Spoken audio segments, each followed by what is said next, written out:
And actually, I would like now to introduce Kevin Hyland, Ireland's representative to the Council of Europe, independent group of experts for trafficking, Greta, and senior advisor to the Santa Marta group.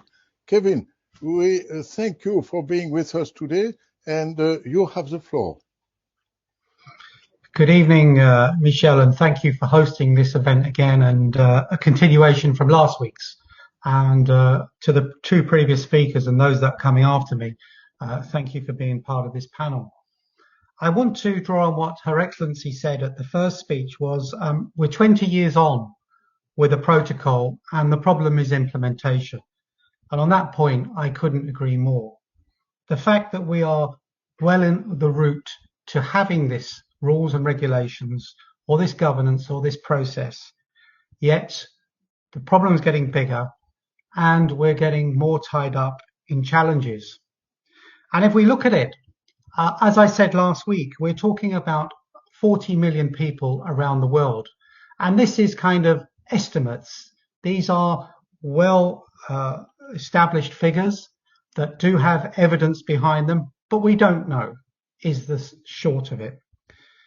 And if we look at this, while we are debating numbers, while we are looking for some authority to move forward, the news today that said 6,500 people have died so far in the building of the World Cup stadia in the Middle East in Qatar, those reports, whether that number is right or not, but it itemized people who have died in that construction, and the fact that they were subject of debt bondage, or they were subject of recruitment fees, something that the UN and the Ruggie principles and the guiding principles, one in the same, have said we need to address and eliminate, and not in 20 years' time, but today, because we need action. So why have we got inaction? Well, we need to know the definition, and we have lots of definitions. We have lots of protocols to go to, as I spoke about last week, whether that's UN, whether that's OSCE, whether that's EU, whether that's Council of Europe, or elsewhere in the world. But we have the guidance, we have the measures, we have the structures, but we seem to be avoiding implementation as they were intended. And then we may argue about what is smuggling, what is trafficking. But we get caught up in things about the minutiae when this is about human lives and about human suffering. And I know from your organization, Michel Bouthie, that is what you are concerned with. Human beings, protecting them, they should not be a commodity. And when we look around the world, as I said last week, the figures are low. The figures of prosecutions are extremely low. We know that 99% of the time, a victim will not be recovered, and 99.98% of the time you may get away with this crime. So what can be done? With the size of the problem, is the headache just too much? Is it something that is beyond us? Well, I would strongly say that is not the case.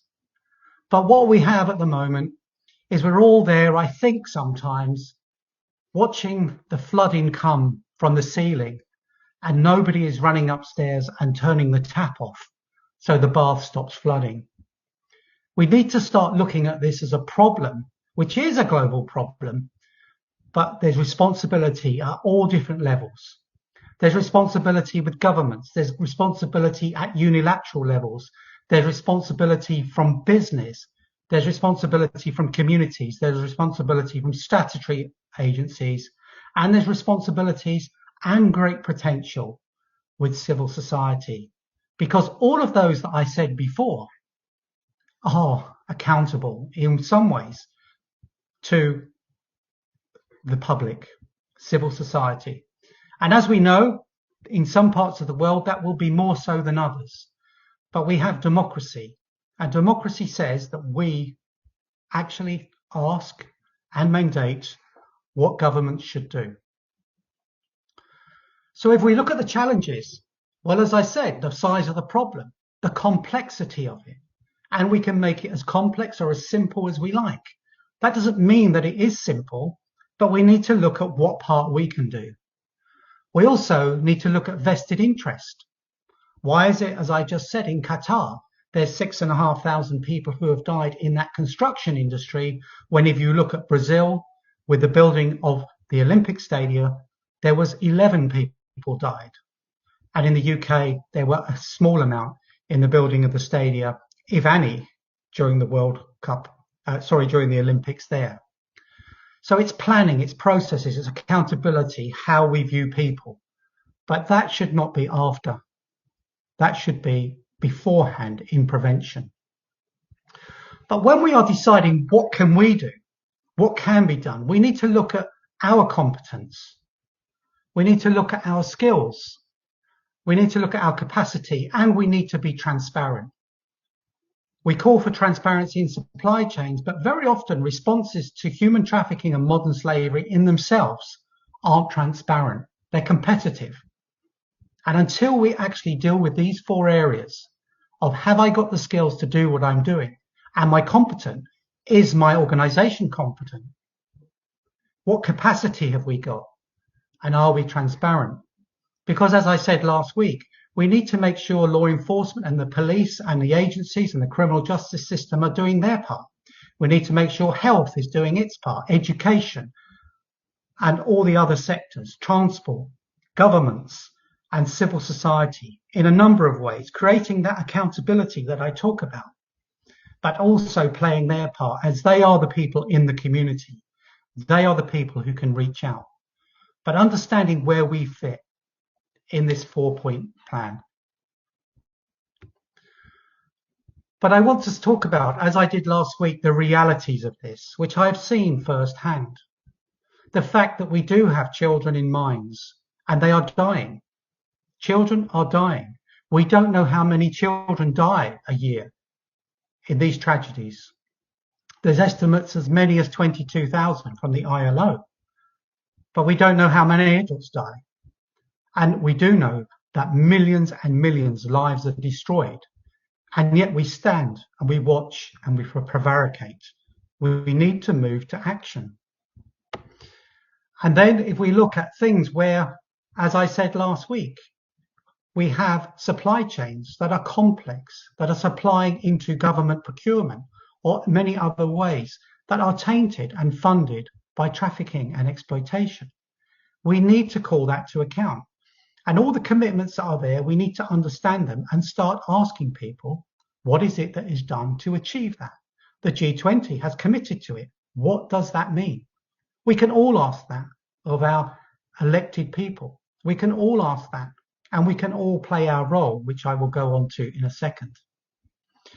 And of course, in our local communities, understanding where this vulnerability lies, and then enabling things. For example, how you can accompany someone, as we just heard before from Jennifer. How is that accompanying working? How is an NRM that we heard from the ambassador working? As I've said last week, in the UK, the NRM has many, many thousands entering it, over 11,000 in 2019, somewhere in the same region in 2020. But people are spending 2 to 3 years awaiting a decision. Why is that a failing? Why is that system so slow? We need transparency, accountability, and systems that work, not for the state and for those who are operating the system, but for the victims, the people who have been brave enough to step forward and step out of the shadows, sometimes just step into a different type of shadow. We need to make sure and hold to account the organizations that have a role in managing those.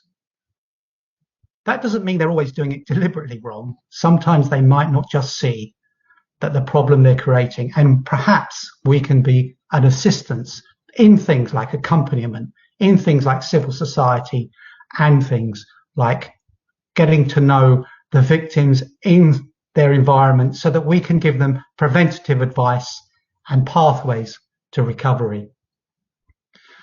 And of course, as I spoke about last week, we talk about serious organized crime. That was my bread and butter. That's what I used to deal with. And I used to actually focus on, how do I bring down the whole network? How do I actually get the gang that's operating across 5 countries that has all the money? and the money's being transferred at fast rates. But I did it just like I did when I was in other serious and organised crime departments, whether that's counter-terrorism, whether that was homicide, whether that was money laundering. Bring those skills into this arena for the criminal justice sector, and then the evidence will stack up. But as I said last week, I had partners who were unusual, religious sisters who could give that love and care and time to the victims. And I gave examples about that last week, where they were able to give that attention, that commitment, the accommodation, so that victims were able to disclose and learn that they could trust my organization. That was important, trust. And for example, I know that there is a non-government organization who look after hundreds of traffic victims every year in the UK, who work particularly well on building that trust. Trust with the important partners who can help them, including police officers, including the health service, including educators, including people who can give them training for work opportunities. Thinking about what does that person need? Where is the remedy going to come from? And how are they going to be best developed into part of society? Not a victim, not a survivor, but somebody who is now part of society. Somebody who is an equal to all of us. And let's hope that they can be even better, as I've seen with some victims, thriving when they have that freedom, becoming educated, becoming educators, becoming business leaders. And I think about Santa Marta Group. And when Santa Marta Group was formed, it was a British victim who stood in the Vatican and told cardinals and bishops and met with Pope Benedict himself and said about how she wanted to see partnerships between law enforcement and NGOs because she wanted to see justice. She was trafficked from the UK to Italy, where she was exploited for many months. She was a well-educated woman, but she came back a shell, a wreck. She set up her own foundation. Now she's a business leader outside of the UK. An example of what can be done and what ability a victim has, a survivor has, but somebody who is rescued and dealt with and supported properly can achieve. But I want to then talk about what can be done. And the 6 points I always say is we need to know what the process is. We need to know where our role is. Forming partnerships is important, but the partnership isn't the outcome. The partnership has to deliver something. We need to make sure that everybody plays their role. We need to remove the possibility of trafficking, working on prevention and policies, and we need to actually be the ones who reset the moral compass. But we can only do that by being honest with ourselves, being transparent, and creating our own accountability of how well we're doing. If we're always saying we're doing well, then nothing's going wrong. And actually, for the victims who are suffering, who go unidentified, more than 99% of them, I don't think they would say the position is currently doing well. We know about SDG 8.7, which I spoke about last week. Well, this is crucial. We need to use this as something we're going to achieve and use that as the very clear guidance of what we are trying to do. We are not trying to manage this. We are not trying to reduce it. We are trying to eliminate it.